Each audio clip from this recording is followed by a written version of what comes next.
Syntetický benzín či nafta vyrobená netradične len zo vzduchu a z vody.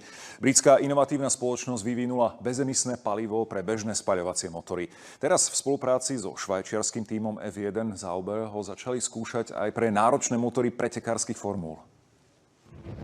Pozor, tu nejde o vodík.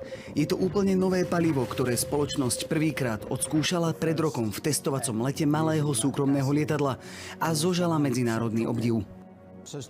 Ľudia hovorili, že je to kúzlo, že nechápu, že je to neskutočné, čo sa nám podarilo, že vyrábame palivo len zo vzduchu, vody a elektriny. Ale naopak je to veľmi skutočné a naozaj nepotrebujeme iné materiály. Keď skončíme, palivo je takmer identické alebo dokonca lepšie ako existujúce fosílne palivo a bude fungovať aj v bežných autách, vlakoch aj lietadlách. Úspech prilákal nových investorov a partnerov. Tým Formuly F1 Sauber je prvý, ktorý so spoločnosťou nadviazal spoluprácu. Formula F1 sa zaviazala byť do roku 2030 uhlíkovo neutrálnou. Vďaka syntetickému palivu by sa jej to aj mohlo podariť. Formula 1 je svetoznáma tým, že je priekopníkom v inováciách a nových technológiách. Množstvo nových nápadov sa do bežných aut dostalo z F1. Som presvedčený, že takto bude aj s ekologickým syntetickým palivom.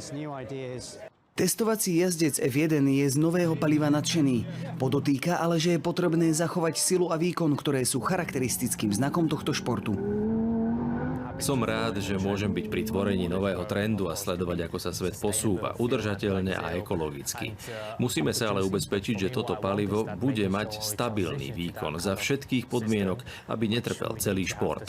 Skúšobné jazdy dopadli zatiaľ výborne.